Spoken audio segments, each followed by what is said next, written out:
placement dito, mga placement fee agencies, no? Yun talaga yung mga ano ngayon yung mga relevant sa mga usapin sa social media kung paano makapunta dito. Ngayon, gusto ko naman malaman, para malaman ng mga manonood, ano ang tunay na buhay kay Hungary? Dito sa Hungary kasi talaga, ang buhay dito is sakto lang. Depende rin sa lifestyle. Para sa akin kasi okay to sa akin. Kasi kung sa Pinas kasi, kung sahod lang naman pinag-uusapan, minimum lang din naman ako. Ang per day ko doon is 300 plus lang. Eh dito ang per hour ko immediate, kulang 400 per hour ko yun. Kaya mas malaki pa rin ang sahod dito sa Hungary.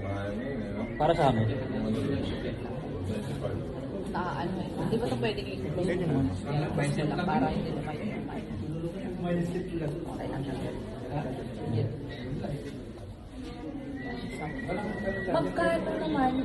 Magkano naman po yung cost of living nyo dito? Cost of living dito ay sa akin mababa kasi alam na kasi namin yung mga dapat bibilin dito. Dito tulad ng dati, di namin alam talaga yung mga price ngayon. Alam na namin mag-budget.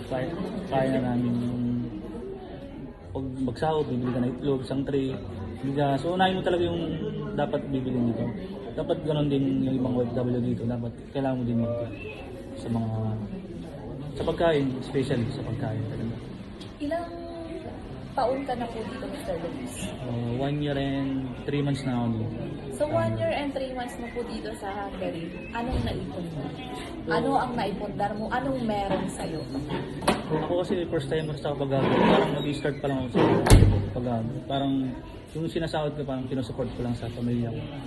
Parang needs ng asawa ko, sa anak ko, nabibigay ko naman. Kahit pa paano. Hindi tulad sa Pinas, talagang maliit talaga ang sahod. Kapos talaga. Dito, at pa paano, nabibili ako sila ng mga gamit, mga gadget. So, at least may savings ng konti. Pero parang sa sobrang mahal kasi bilhin sa Pinas, parang doon din napupunta sa mga bilhin. Pero thankful pa rin ako kasi kahit pa paano, nakakatulong ako sa pamilya ko, sa mga nanay ko, sa mga kapatid. Paano ka nag-adjust sa loob ng isang taon? From Philippines to Hungary? Grabe yung adjustment dito. Grabe talaga. Una, nagkasakit ako trangkaso. Kasi napakalamig. Hindi mo kinain gano'n? Hindi kaya trangkaso. Tapos ang ano lang dito, yung sa pag-check up, medyo mahirap talaga. Tunay po yan. Totoo yan. Kahit yung ano ko lang, suggest ko lang dito, dapat i-improve nila yung health dito. Katulad ko nung nagkasakit ako, hindi ka pwedeng pumunta agad-agad mismo sa clinic. Kung wala kang card, TJ card. Nagpasalamat lang ako sa mga dito yung tumutulong sa mga Pilipino. Sa laking tulong yung mga dito, yung mga Filipino community. Laking tulong yan sa mga Pilipino dito. Lalo na yung mga may problema dito sa Hungary. Laking tulong yung mga Pilipino group. Mga Pilipino community dito. Especially yung kayo tulad nyo. Nakikita kayo sa mga vlog nyo. Tumutulong din kayo nakikita ko. Saka nagbibigay kayo ng information sa mga dapat gagawin dito. Especially yung mga walang alam. Katulad namin wala kaming alam dito. Same idea kami.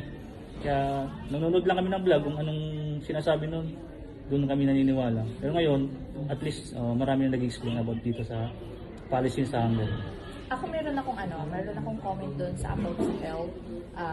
Kung emergency na siya, instead na pumunta ka ng hospital, pumila ka doon, magpa-check up ka. Kung hindi mo na talaga kaya, alam mo naman kailangan mo na talaga ng health assistance, pwede kang tumawag ng 112. Ambulance mismo ang pupunta sa'yo para i-check. Tapos dadalhin ka sa hospital, directly sa emergency room ka na agad at bibigyan ka na agad ng paunang lunas. At titingnan ka, i-check ka talaga nila kung anong sakit mo.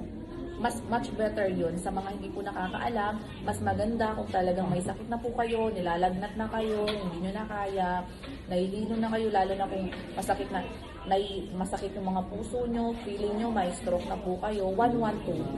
Call 112. Meron po yung translation. Sa unang pag-call po, sabihin nyo lang English lang, tapos after that, ibibigay kayo sa translator. Ita-transfer kayo para maintindihan. Tapos walang 1 hour, walang 30 minutes nandiyan agad yung ambulance para sunduin ka. i-interviewin ka naman muna kung anong nararamdaman mo, kung dapat ka ba talaga dalhin sa ospital. Actually, ayun, kinonsern na namin sa polo yung nag-submitting kami about sa parang pinakain sa polo. Kasi number one kasi sa katawan, sa healthy natin sa Filipino dito, yung katawan natin yung polo.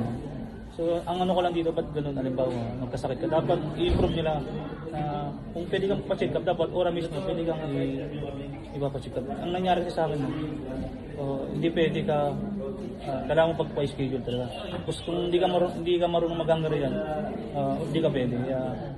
Kailangan mo ng translator. Kaya nagpapasalamat ako nun sa mga Pilipino dito na community na sila yung nag-guide sa amin.